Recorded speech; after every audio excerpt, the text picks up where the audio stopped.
lady that would like to ask a question. She seems very eager. Thank you. A full-time trade commissioner based in Fiji.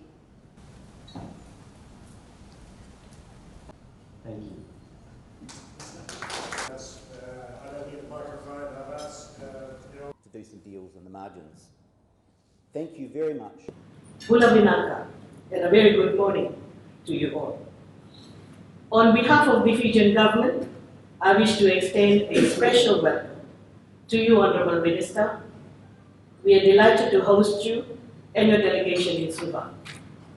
You are among friends, and I must warn you that you need to choose your words carefully, particularly when you talk about rugby. Fiji is one country that lives for rugby. And you should visit our country, particularly when you win a match against New Zealand. Honourable Minister, we recognize the growing strength of New Zealand-Fiji relationship. Our partnership is stronger today than ever before, as the Fijian government is committed to re-engaging and redefining our bilateral relationship. Our nations are bound by strong economic relations and our people-to-people ties. Going forward, we can strengthen that relationship to match the friendship that has always existed between our people, private sectors, and our two nations. We feel honored that New Zealand does strongly support Fiji and our Pacific Island countries in addressing challenges that we face. In particular, the challenge of climate change, which our two prime ministers have strongly advocated in regional and international fora. Minister, ladies and gentlemen, Fiji's bilateral engagement with New Zealand continues to be enhanced in terms of two-way trade, tourism, and investment. The Fijian economy is expanding to a 10th consecutive year of economic growth. And I have no doubt we will maintain this growth in the years to come.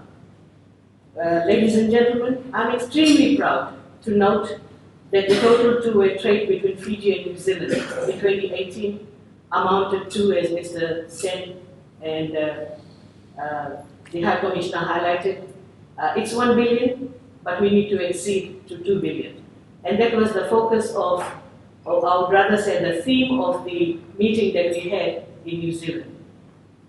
New Zealand has been one of our Fiji's top 10 export destinations, with merchandise exports to New Zealand valued at 110 million on average over the past 5 years. New Zealand has been one of Fiji's top 5 import or supplier markets over the years.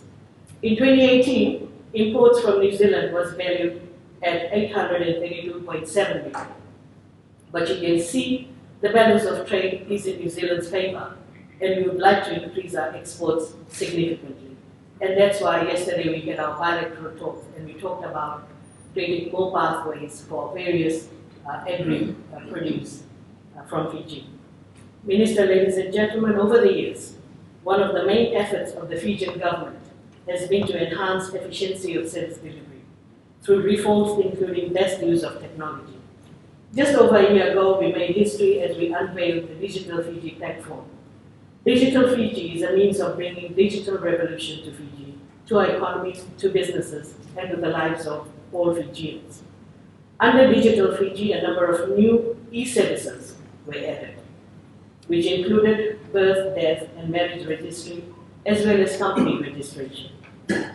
We have also provided a centralized platform for businesses and investors to get information on 2 key areas of doing business. These are starting a business and obtaining construction permits. We call this platform Biz Fiji. The vision for having this portal began with a strategy to fast-track and improve processes. I have worked for Investment Fiji, previously known as Fiji Investment Bureau, and one of the bigger challenges we had was how do we create this one-stop shop? It never happened, actually.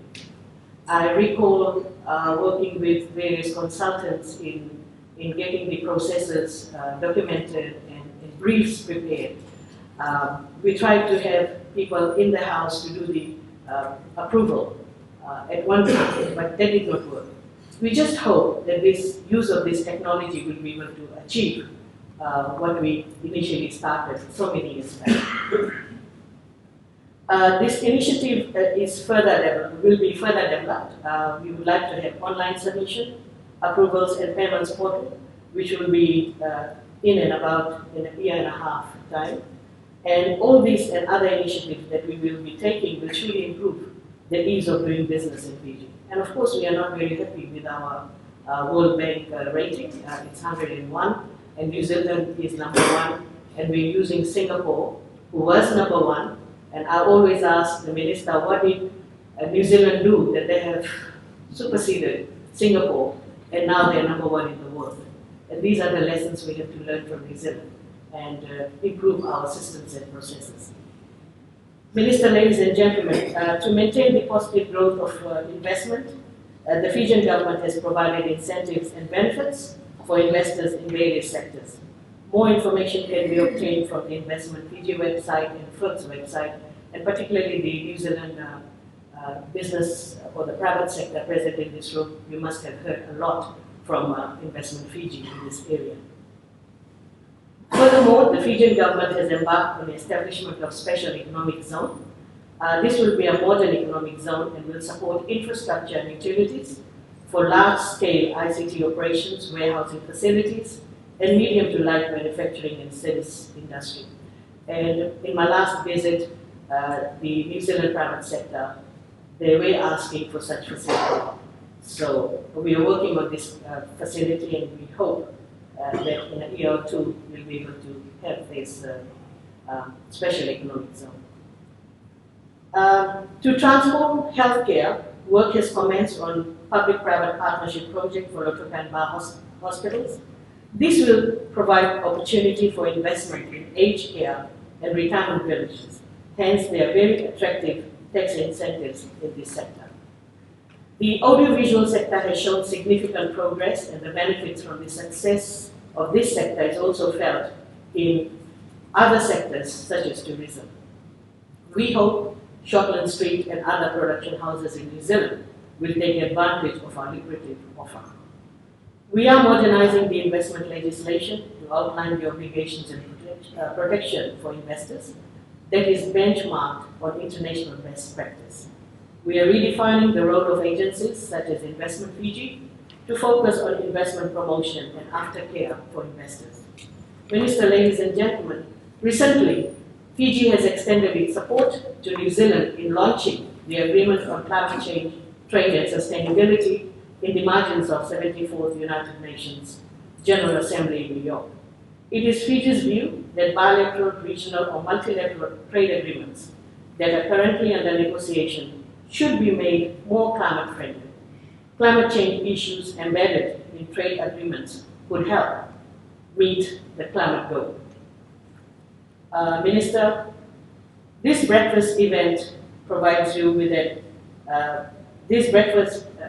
event provides everyone in this room an opportunity to meet each other, hear from one another what their interests are, so that we can forge a better relationship in the area of businesses, and how we can work together to continue growing our trade and economic relationship between the two countries. Minister, our bilateral partnership is strong and tenacious, one based on mutual confidence and trust. And again, to build this relationship, once again, I would like to thank Excellency Jonathan Kerr for bringing the two countries very close. And finally, I would like to welcome you to Fiji. You said that this is not your first visit, which is good to know because you've added to the tourism number. And finally, I must thank you for briefly meeting me when I was in Wellington 2 weeks ago. So, thank you very much.